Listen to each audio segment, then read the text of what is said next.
Estão reclamando para chamar o árbitro de vídeo. Seu juiz, vai olhar. Para que tem árbitro de vídeo? O Campeonato Carioca tem que acabar. Acaba, Carioca. E o futebol feminino depende de vocês para sobreviver. Um quarto árbitro ofender racialmente um jogador é que dá nojo. Vocês são demais, cara. Salve, salve! Seja muito bem-vindo, seja muito bem-vinda ao episódio número 19 do podcast Chuteira Ativista. Eu sou Guilherme Medeiros e neste programa vamos falar sobre a arbitragem brasileira.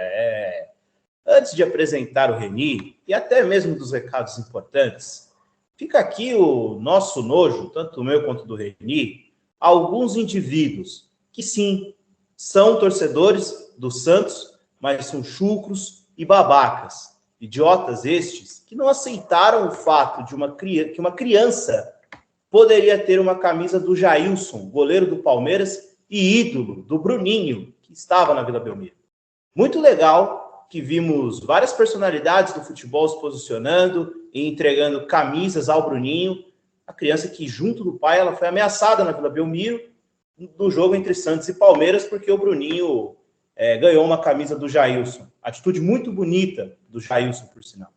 Eu, o Reni e você, nossa ouvinte, com certeza se apaixonou por futebol, vendo, além do time de coração, outros ídolos deste esporte.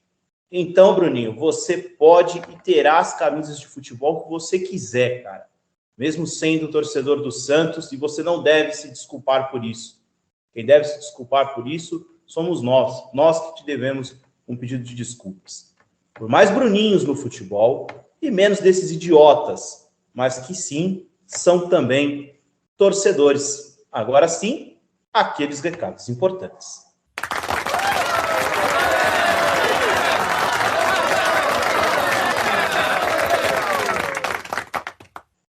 Você pode nos seguir nas redes sociais. Estamos no Twitter e no Instagram como @chuteiraativista. E você que nos escuta pelo YouTube, pode se inscrever no nosso canal, Chuteira Ativista, deixar o like e o comentário. E você pode ouvir o Chuteira Ativista nas principais plataformas de podcasts. Por fim, quero falar do Anchor, a plataforma que hospeda o Chuteira Ativista. O Anchor é a maneira mais fácil de fazer um podcast, pois é grátis, tem ferramentas que permitem gravar e editar o seu podcast do celular ou pelo computador.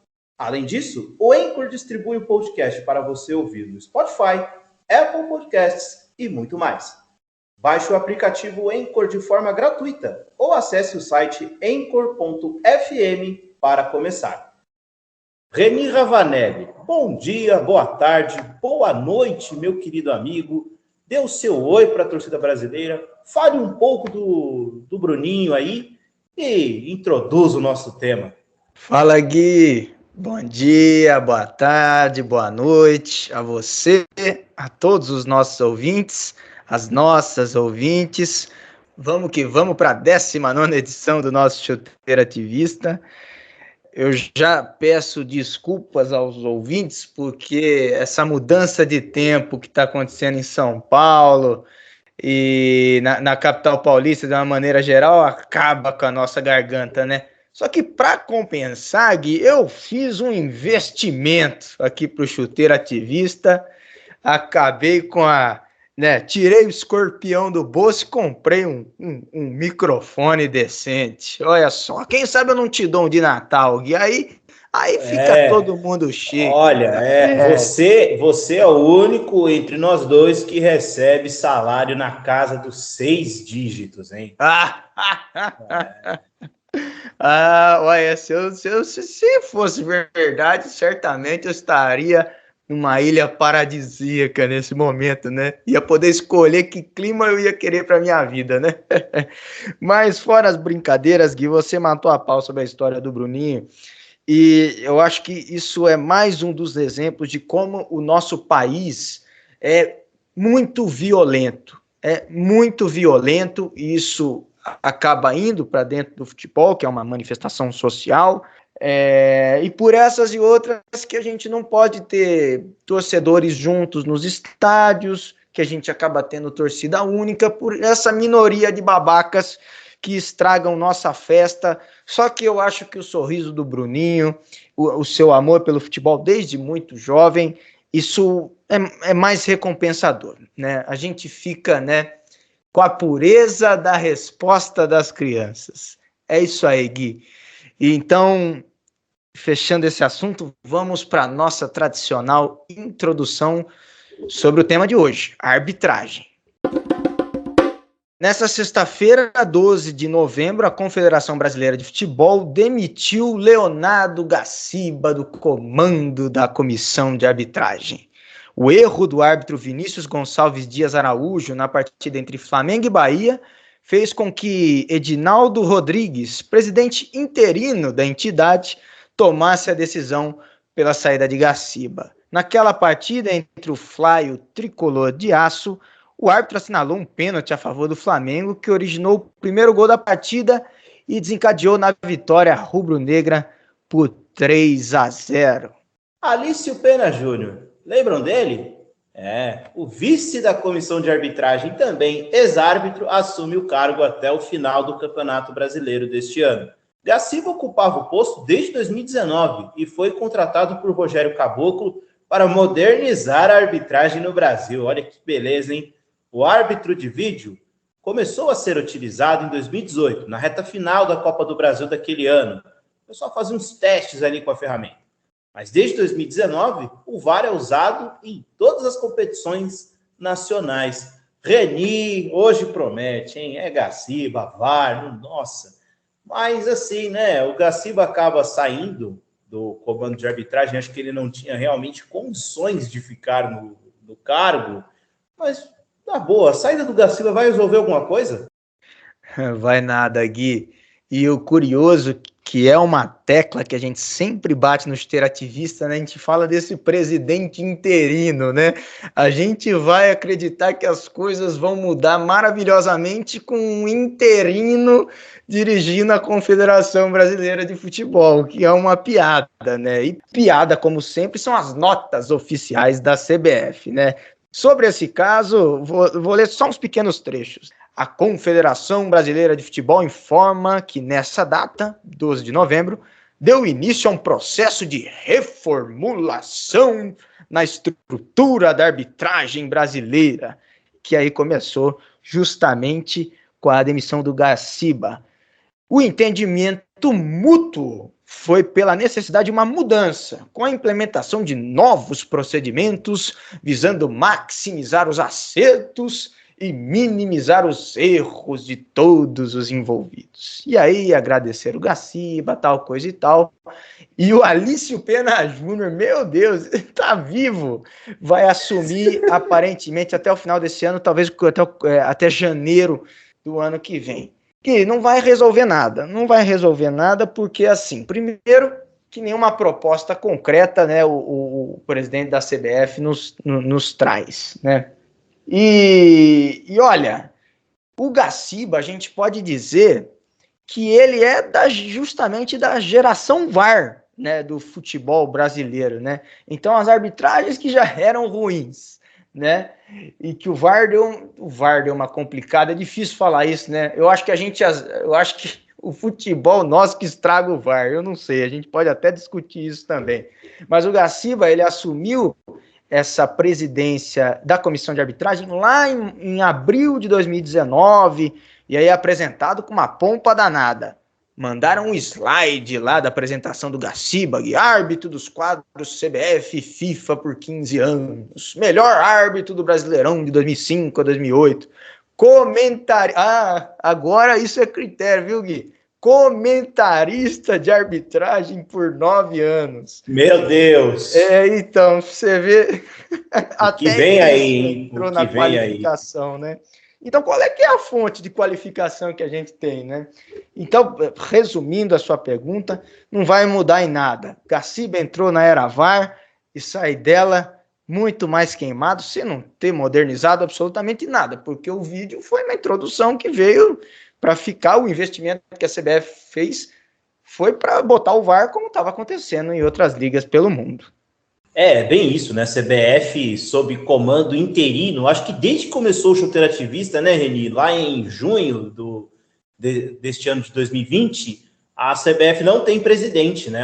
Foi ali que o Rogério Caboclo estava para ser afastado, enfim, por todos os motivos que a gente já sabe.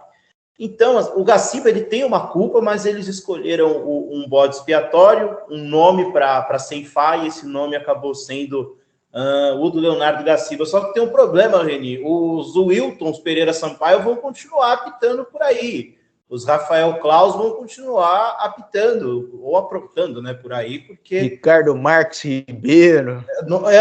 Esse aí consegue ser unânime, né? O Ricardo Marques Ribeiro, ele consegue irritar as duas equipes que estão em campo, as duas comissões técnicas, os torcedores e quem transmite o jogo, né? É um negócio assustador o que o Ricardo Marques Ribeiro consegue fazer. Então esse que é o problema, Eni. Esses árbitros vão continuar apitando e a gente não consegue ver nenhuma evolução até aqui da arbitragem mesmo com o VAR. E aí eu já tenho embalo para você falar um pouco, né, da ferramenta. Que balanço que você faz aí da era VAR no futebol brasileiro? Olha, Gui, é até difícil falar, porque até antes de gravar o programa eu estava numa pensata aqui comigo mesmo, que quando o Tite assumiu a seleção brasileira, eu acho que ele era quase uma unanimidade, se não uma unanimidade na opinião pública naquela época, né?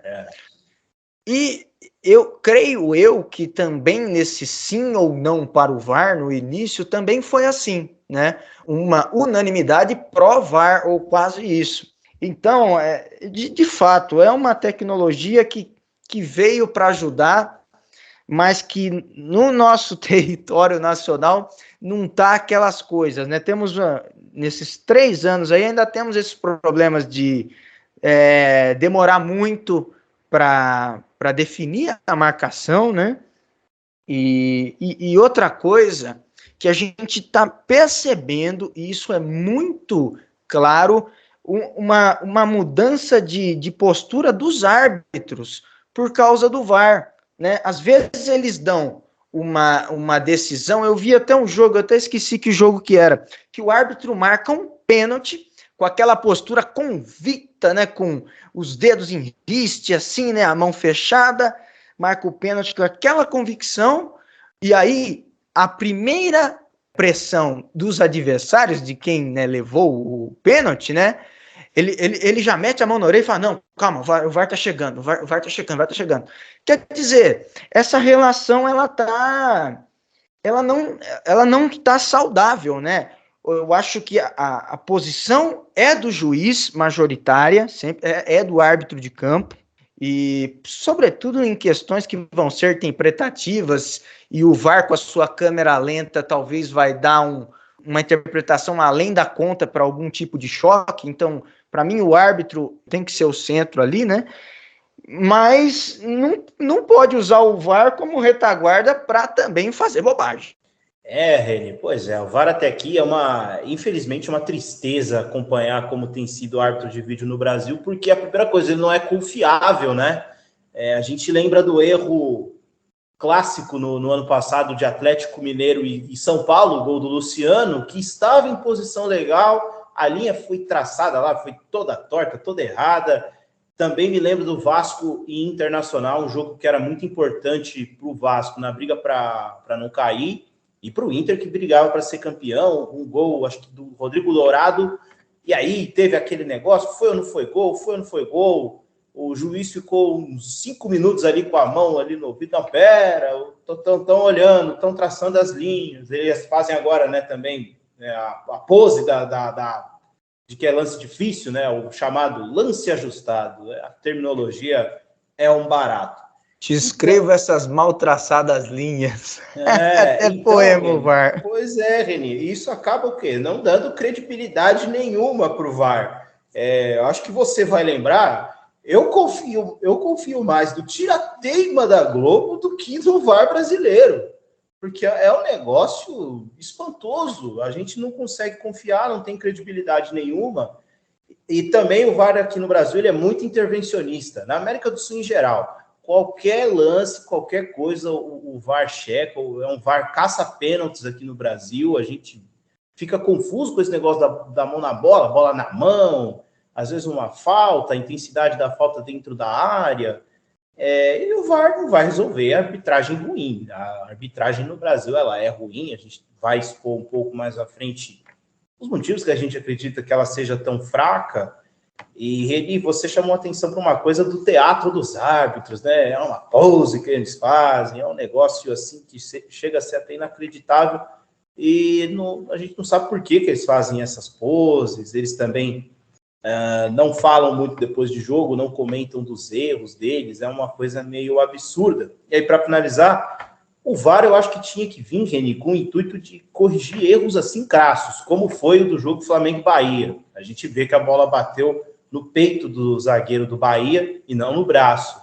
É esse tipo de erro que o VAR tem que corrigir, não qualquer coisa, como a gente tem visto nos jogos aqui do Brasileirão, né? E aproveitando esse lance, Gui, a gente pode informar aqui o nosso ouvinte que a partir do começo desse mês de novembro, né, em 5 de novembro, a CBF passou a divulgar, para fins didáticos, segundo ela, os áudios das revisões realizadas pelo árbitro de vídeo nos jogos da Série A do Campeonato Brasileiro, né? A novidade estreou com a publicação dos áudios e das imagens do árbitro de vídeo nos jogos válidos pela 29ª rodada do Brasileirão, e a ideia é que essa publicização siga até o fim do campeonato.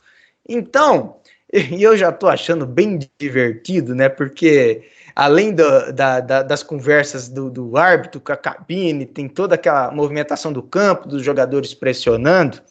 Vamos botar para o nosso ouvinte. Antes eu vou deixar o link, vou falar o link para quem quiser ir atrás de algum outro lance que já foi divulgado, né? É cbf.com.br/a-cbf/análise/do-VAR.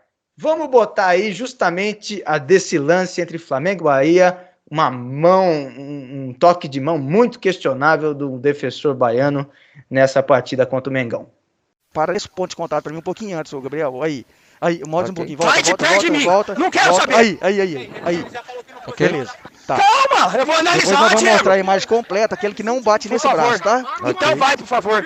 Você me conhece, vai. Depois dessa eu boto a inglesa, que é de trás do gol. Tá. Ok. Eu parei. Todos levantados, atenção, cuidado. Pode sair. Parei no ponto de contato quando ela bate no peito e corre no braço. Oi? Segue. Cadê a bola? Tá. Bate no peito e segue no braço. Naquele braço que tá esticado pra cima, não tem o contato com a bola, ok? No braço direito, certo? Ó. Amor, eu vejo a bola pegar no bíceps dele, ó. Tá vendo? Não. Tá, aqui, ó. Não tem. Volta pra mim. Segura, vou te mostrar. Volta pra mim que não tem esse tem ponto outra de contato, câmera além dessa, não? Então eu vou te mostrar que não tem o toque. Qual braço você tá falando? O direito ou o esquerdo? O direito. Tá. O direito ela bate no peito e vai no bíceps, tá? Ela bate no peito e vai no bíceps. Concordo. O impacto é só isso. Tá bom. Eu concordo que você fala, mas ele tá numa ação de bloqueio. Ele corre o risco e já me pega no braço. Eu vou manter a penalidade. Ok, tá bom? Tranquilo. E cartão amarelo pro número 5. 5. Cadê? É o número 5, concorda? Isso. Cartão amarelo, penalidade. Tá número bom? 5, ok. Reni, eu queria que você comentasse um pouco a fundo, você que pesquisou bastante sobre profissionalização dos árbitros e a ouvidoria. Explica aí para o nosso ouvinte o que você apurou.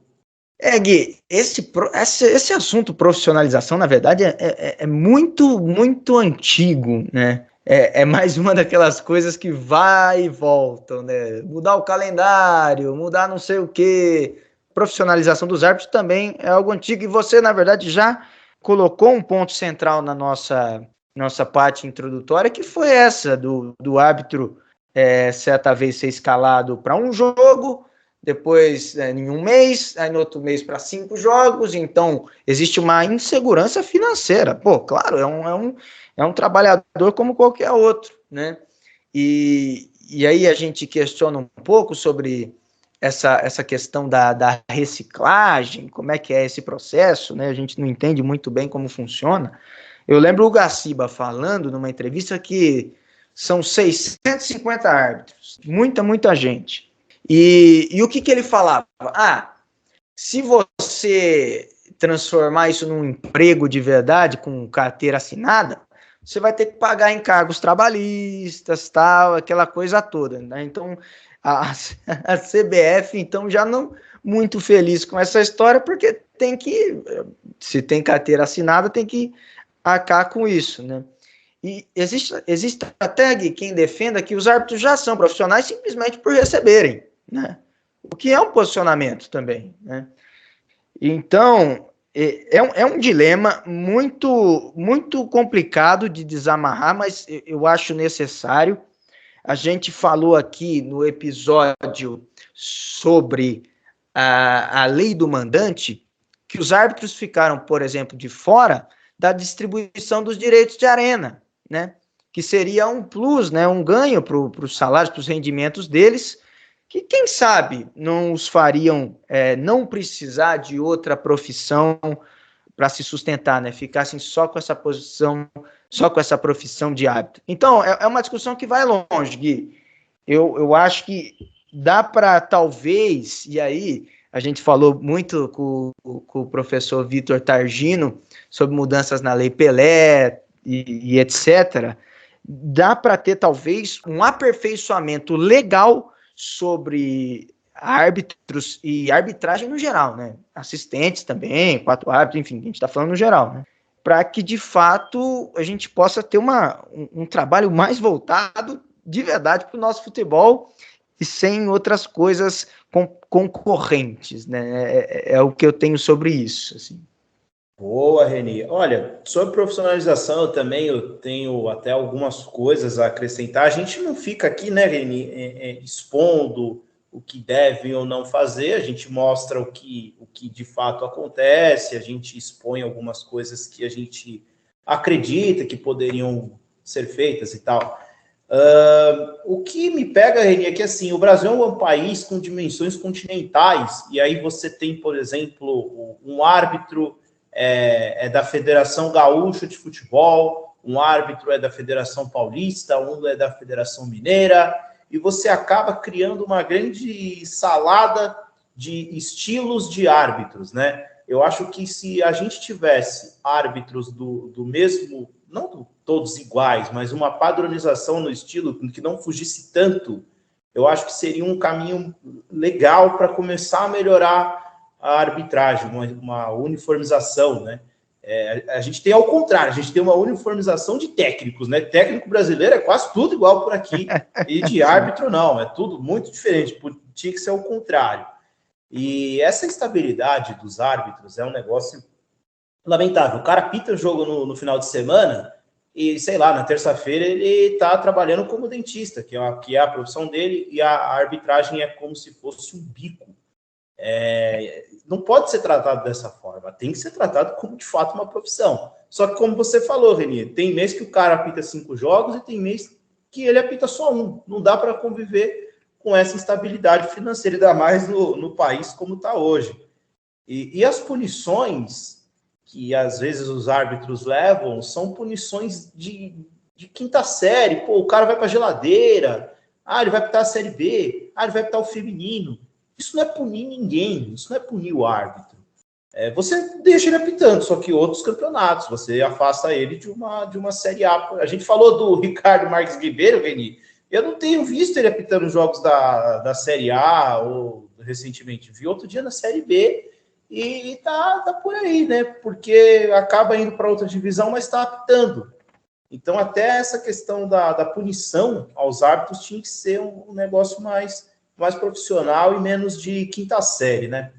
Exatamente. E só para falar, só para colocar, para quem pensa que a gente só fala mal dos árbitros, né? Tem uma pessoa que está se destacando muito e a gente tem que exaltar pra caramba, que é muito promissora, que é a árbitra Edna Alves Batista, né? Dos quadros femininos, mas que também já apitou o Mundial, né, masculino, né? Campeonato Mundial de Clubes, né? E tantas outras competições importantes da Federação Paulista, da CBF, da Comebol, das Copas do Mundo, né? Copa do Mundo Sub-20, Copa do Mundo Feminina. Então é um grande orgulho para a gente ver esse trabalho da Edna Alves, né? ela que é formada em educação física e desempenha esse trabalho de árbitra de futebol. Eu já vi jogos do meu time com ela e ela foi muito bem, espero que ela continue. E Gui, recentemente, ela deu uma entrevista para o Sport TV, falando sobre pressão que os árbitros sentem numa hora de fazer marcações e tal, né? E o que veio ao encontro do que o Alípio, eu esqueci o nome dele de novo, Alício, o que veio ao encontro do Alício Pena Júnior, falou numa entrevista para o Sport TV, e eu vou até botar um trechinho dele, né, que ele, de imediato, nesse curto período que ele será um interino na presidência da comissão de arbitragem, ele quer diminuir a pressão sobre os árbitros. Vamos ver o que ele falou. O objetivo nosso para essa interinidade é dar aos árbitros condições de trabalhar com tranquilidade, tentar diminuir essa pressão que realmente está muito grande, e o ambiente de pressão traz dificuldade, somente para o árbitro, numa tomada de decisão urgente no campo de jogo, várias tomadas de decisões no campo de jogo. Então o objetivo é exatamente esse, né? Tentar dar aos árbitros nesse momento tranquilidade, continuar aí buscando aproximação e manutenção de critérios, de conceitos, melhorar um pouco o que a gente tem apresentado de dificuldade e tentar, nesse momento final de competição, diminuir um pouco essa pressão sobre os árbitros. Sobre isso que ele está colocando, Gui, teve um artigo muito interessante que saiu no jornal O Globo, que é de um cara muito fera, que é o Joaquim Ferreira dos Santos, né? Ele publicou um artigo recentemente no Globo chamado O Negacionismo Chegou ao Futebol, e acho que da parte mais importante do texto dele é o parágrafo final, que ele diz o seguinte: o futebol é a nossa mais completa tradução e, como se não bastasse, o 7-1 só tem servido metáfora ruim. O presidente diz o tempo todo jogar dentro das 4 linhas da Constituição, o presidente Bolsonaro, né? Mas tudo o que faz é jogar fora delas.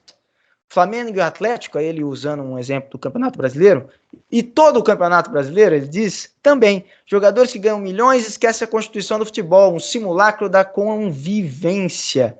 E por 90 minutos exalam masculinidade tóxica. Discutem, esquecem o passe de 3 dedos, tiram a máscara das boas práticas desportivas e peitam-se como machos antigos numa briga de rua. São jogos aborrecidíssimos, goleadas de 1-0 que negam a essência da brincadeira. Não pode isso, Arnaldo, brincando com a frase. Então o que o Joaquim está dizendo, e aí relacionando com o que o Alício falou, pelo menos na minha opinião, Gui, para que precisa essa pressão em cima de um árbitro quando ele vai lá checar o VAR? Pô, vai lá checar, tá a cabine lá, fica em cima do cara, meu.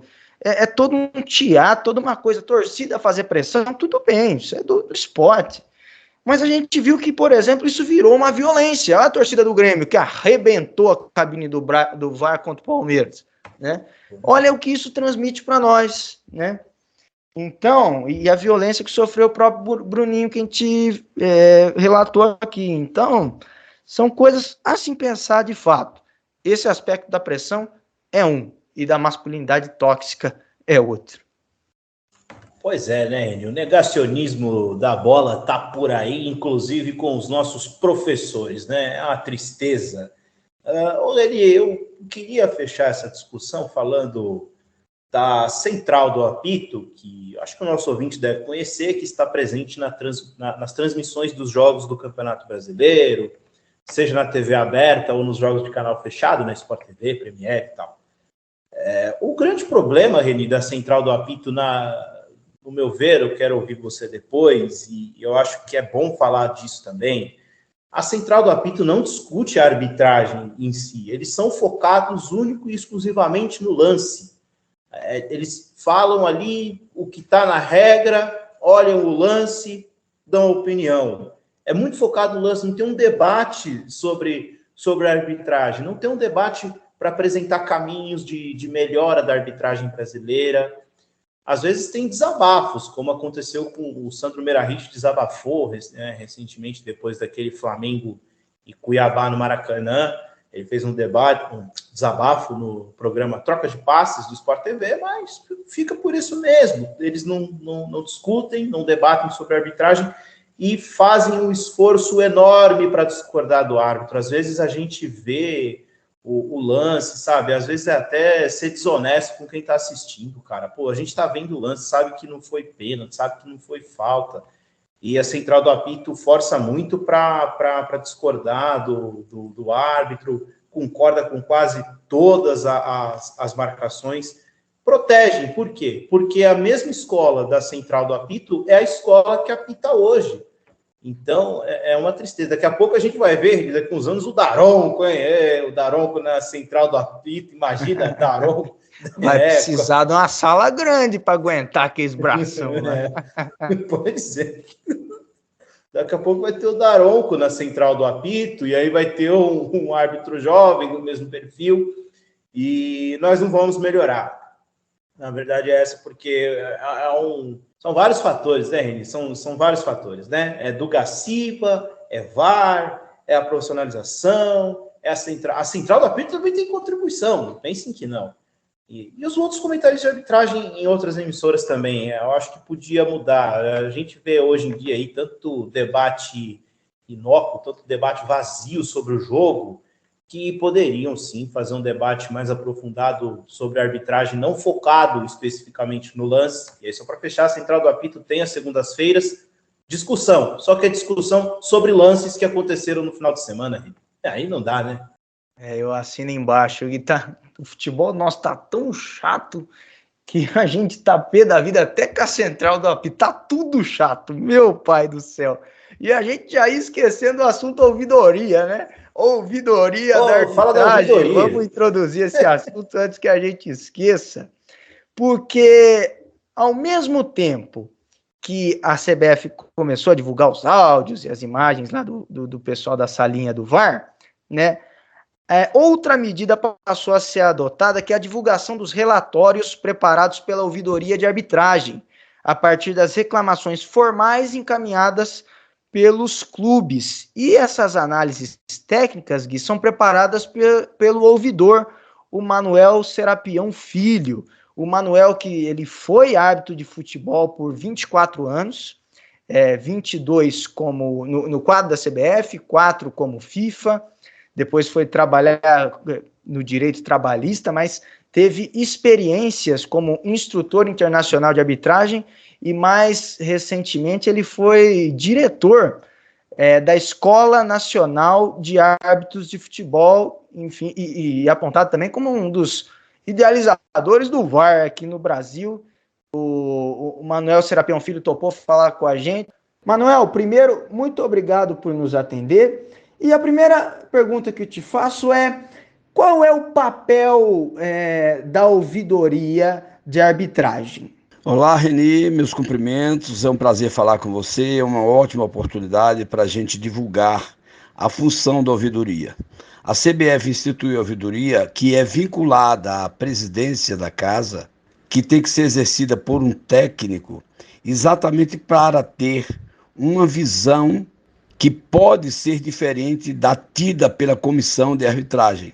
E a partir daí, analisando as situações e as diretrizes que estão sendo traçadas pela comissão, assessorar a comissão, dando ideias, dando uma diretriz diferenciada para provocar o debate, provocar a reflexão e, a partir daí, alcançar, juntamente com a comissão, o desenvolvimento da arbitragem.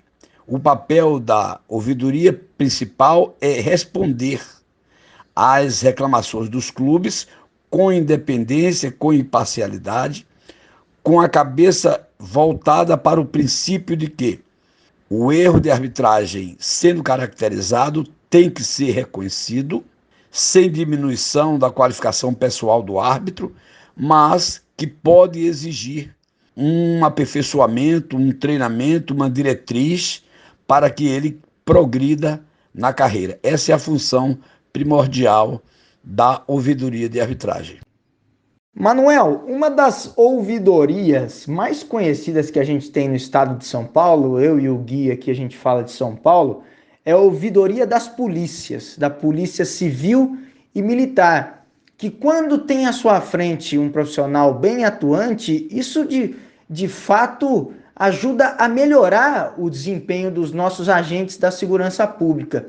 Eu queria perguntar justamente para o senhor, o objetivo da ouvidoria é melhorar, ajudar no desempenho dos árbitros? O ouvidor tem que ser um técnico em arbitragem devidamente atualizado com as diretrizes da FIFA, com as regras do jogo. E futebol tem lances que são complexos, que pode haver demanda para uma opinião, para outra opinião. Então, havendo uma segunda opinião e que busque uma solução técnica, uma orientação para o árbitro, até uma diretriz para a comissão, porque todo parecer que é emitido pela ouvidoria é enviado para o árbitro, para os clubes, para as federações, para as comissões estaduais, com o propósito de provocar a análise daquelas situações, a fim de fazer o crescimento da arbitragem brasileira como um todo. E eu acho que esses frutos têm sido produzidos. Poderão ser mais produzidos ainda. Agora o presidente Edinaldo tomou a decisão de publicar no site da CBF, quer dizer, a coisa fica mais pública, mais transparente, mais clara, e nós temos exercido esta função com absoluta independência, sem nenhuma contaminação ou pressão, seja de clube, seja de dirigente, e nem tampouco da comissão de arbitragem. Nossa postura é técnica e, como técnica, há de ser independente. Pode ser que a gente tenha uma opinião que não seja a melhor, mas, no mínimo, nós vamos provocar o debate e com o debate é que a gente pode crescer. Para finalizar, Manuel, uma última pergunta. Duas questões, na verdade. Primeiro, a ouvidoria produz um material só quando provocada ou ela já faz uma coleta, uma análise independente por si só? E a segunda pergunta, qual tem sido o feedback dos clubes e da própria organização dos campeonatos com essas análises da ouvidoria, né? A gente sabe que, apesar de existir um erro, não vai ter uma anulação de um jogo, enfim, né? Isso não vai acontecer, né? Perfeito, Reni. Exatamente. O material que a gente se vale para analisar é o mesmo material utilizado, no caso do VAR, e pelo árbitro de campo. O material de filmagem, a linguagem, a comunicação, as decisões, os fundamentos, o material é o mesmo, porque não faria sentido ser com base em outra fonte que não aquela que o árbitro se valeu e aquela que é a oficial da CBF para a tomada de decisão tanto do árbitro quanto do VAR.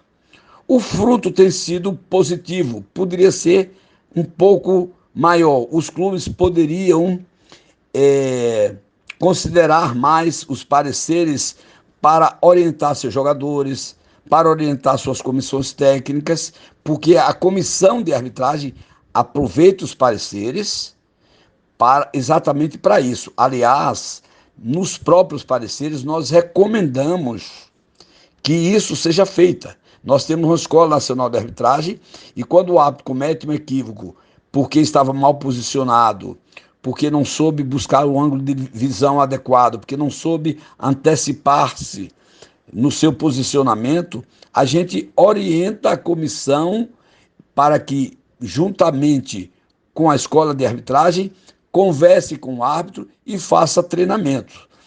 Quando a situação é grave e o árbitro revela uma incapacidade, uma falta de forma muito profunda, o árbitro é até afastado das designações e vai ser acompanhado por um instrutor específico, por um preparador físico e, a casos até, de uma orientação do pilar mental para que o árbitro se consolide como ser pensante, com mais segurança, porque o árbitro de futebol não pode ser indeciso.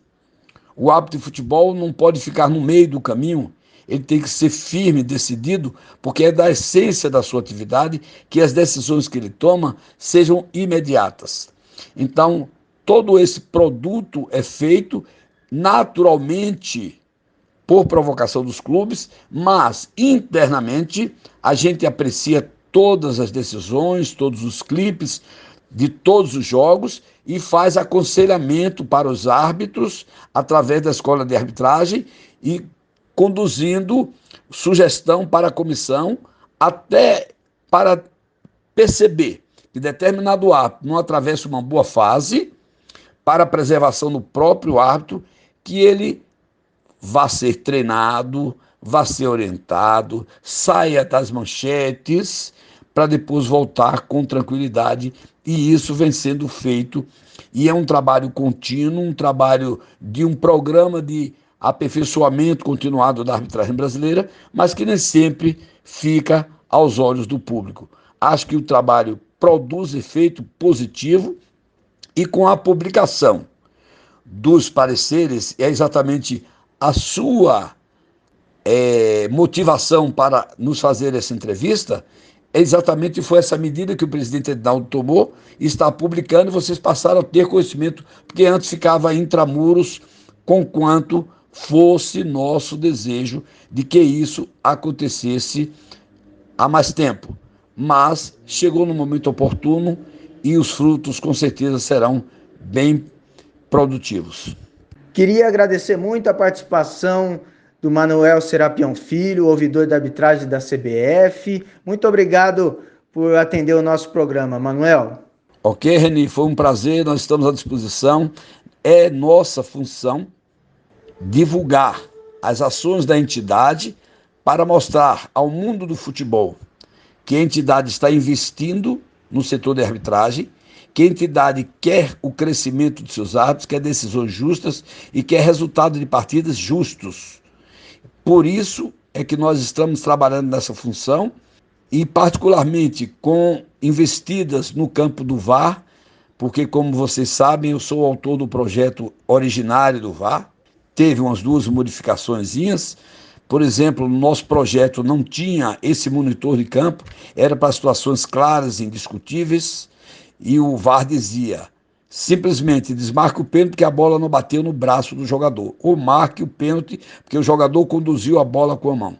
Seriam situações extremas e claras, como acontece com o gol marcado em impedimento, que o VAR simplesmente diz desmarque e o árbitro desmarca. É a bola que entrou na meta e o árbitro não viu, e o VAR informa que a bola entrou na meta e o árbitro marca o gol. Então, para situações claras, indiscutíveis e duvidosas. A partir do momento que a FIFA colocou o monitor no campo com a possibilidade de o próprio árbitro reanalisar, isso pode ter causado esse impacto universal, não só no Brasil, universal. E garanto para você, Reni, que no Brasil nós ainda temos um saldo muito positivo. Nós não temos omissões de convocação do árbitro para fazer uma revisão. Você viu a final da Eurocopa, um pênalti claramente inexistente foi marcado e o VAR não chamou o árbitro. Então é um pecado mortal que nós não cometemos. É verdade que com isso fica muito difícil você chegar à conclusão efetiva de que um árbitro tem a concepção de que aquilo não é um erro claro. E ele tem a concepção de que é um erro claro, porque ele viu a intensidade, ele viu o movimento do jogador e tem as evidências da imagem e tem que chamar. E como é o árbitro que decide, ele vem com a sua ideia do campo, vem com a sua percepção do campo e vai analisar o lance na televisão. Mas tem que fazer, e aí uma informação muito importante para vocês, ele tem que sair do campo para vir analisar a tela, o monitor na beira do campo, despreendido, nem com resistência para mudar, nem para mudar porque o VAR sugeriu. Ele tem que analisar porque ele é que tem o poder de decidir. E se ele tiver boa base técnica, com certeza ele vai decidir bem. E se o VAR tiver boa base técnica, com certeza ele vai alterar a decisão do árbitro de campo, porque ele não vai chamá-lo se não tiver elementos, evidências reveladas por imagens claras de que houve um erro claro, óbvio, que é exatamente o objetivo do VAR. Muito obrigado, foi um prazer grande e estamos à disposição de vocês. Bom, bem interessante aí saber um pouco mais sobre essa ouvidoria e dizendo outra vez, não sabia que existia, espero que contribua para melhorar o nosso futebol. Mas, Gui, é chegada a hora. É chegada a hora do nosso O que você viu? Falando de arbitragem, a gente não chamou ninguém de desonesto. E eu não acredito que nenhum árbitro seja desonesto. Acho que eles são ruins mesmo, a maioria deles. Só que na vida brasileira tem um autêntico juiz ladrão em outras partes por aí. Vamos ao nosso O que você viu?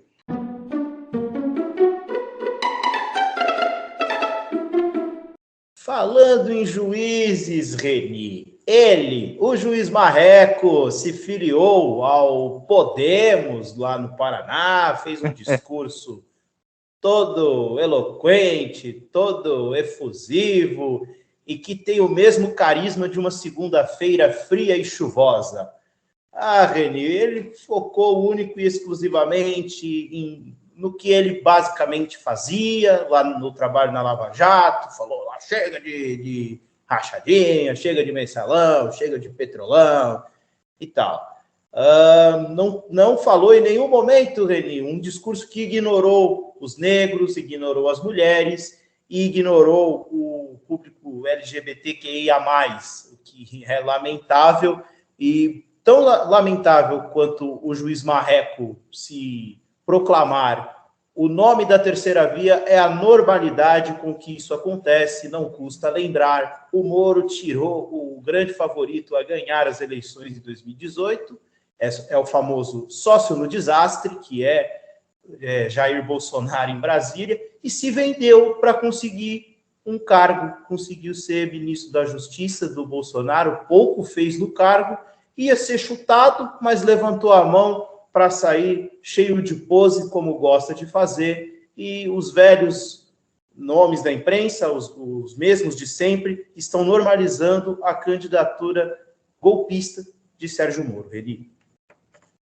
E só para lembrar, Deltan Dallagnol, o PowerPoint, também vai entrar para a política pelo Podemos para concorrer a deputado federal, o ex-coordenador da Força Tarefa da Operação Lava Jato no Paraná. Gui, nunca foi justiça, sempre foi política, meu amigo. Pois é. E você, Reni, o que você viu por aí, hein? Gui, eu não poderia deixar de falar nesse nosso espaço sobre essa partida dolorosa da cantora e compositora Marília Mendonça.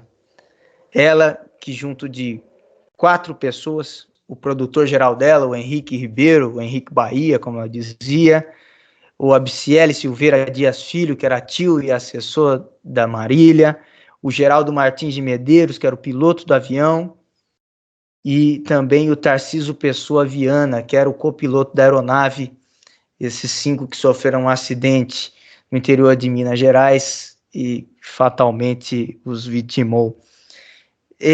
Falar de Marília, Gui, é muito especial para mim, porque sertanejo é a minha vida, assim. Desde criancinha eu sou apaixonado por esse ritmo. E eu fiquei muito, muito triste com a morte da Marília, porque não só por ela ser uma das maiores artistas brasileiras da atualidade, né? Mas porque ela representava muita coisa, Gui. Ela era muito representativa. Ela era uma mulher num universo do sertanejo universitário, controlado essencialmente por homens, né? E ela desbancando tudo com a sua voz muito impactante, muito forte, tão jovem, mãe de um garoto de menos de 2 anos, o pequeno Léo, e cantando a representatividade feminina, né? O empoderamento feminino, inaugurando esse ritmo, esse estilo, né? O feminejo. E eu gosto de ponderar, Gui, que Marília, ela não costumava falar dar declarações políticas sobre feminismo e outros assuntos do tipo. Não era a praia dela. Só que ela performando e ela incluindo em várias letras a posição da mulher e a mulher rejeitando relacionamentos abusivos e procurando seu rumo com as suas próprias pernas, com coragem. Ela encorajou muitas outras mulheres, certamente, e que é o que me fez pensar em algo que eu já falei aqui no nosso episódio sobre o Pelé, né, Gui?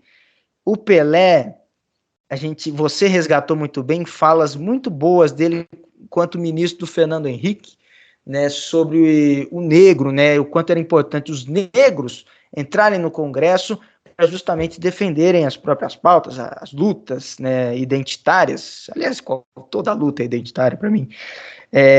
Mas o Pelé, sem dar declarações, ele já era representativo por si só, por ser negro, e o maior jogador de todos os tempos ser negro, assim como Marília Mendonça é representativa por si só, por aquilo que cantava e por ser mulher num universo predominantemente masculino, num país muito machista. Então, Marília, olha, que Deus a tenha, viu, querida? Você, um amigo espirituoso, eu tenho sorte de ter amigos muito espirituosos, viu, Gui? Que na hora a gente fica muito preocupado e fala, parece que uma parte de mim foi embora, não sei o quê. Aí um amigo nosso, santista também, o nosso Felipe Gomes, maravilhoso, falou assim, não, Renizão, Marília continua aqui. Tudo que a gente cantou com ela, que a gente se divertiu com ela, bebeu com ela, segue aqui e a gente vai continuar ouvindo e vai continuar homenageando. Né, Gui? Eu sei que você gosta muito também da Marília e é uma perda gigantesca, mas a gente sempre vai celebrar quem foi Marília Mendonça. Você virou saudade, Marília. Como dizia uma das suas letras, o Reni já disse tudo, eu não tenho mais nada a acrescentar. Só uma pena, por tão jovem ainda, com tantas conquistas que já teve e que teria pela frente. E muita força também para o pequeno Léo, né, Reni? Que não vai crescer ao lado da mãe, mas vai poder conhecer o legado dela, né? Exato, Gui. Com certeza vai ter muita gente para lembrar quem foi a mãe do Léo, quem era Marília Mendonça. Sendo assim, encerramos mais uma edição do nosso Chuteiro Ativista, 19ª. Obrigado para quem ouviu até o final e até uma próxima. Valeu! Valeu!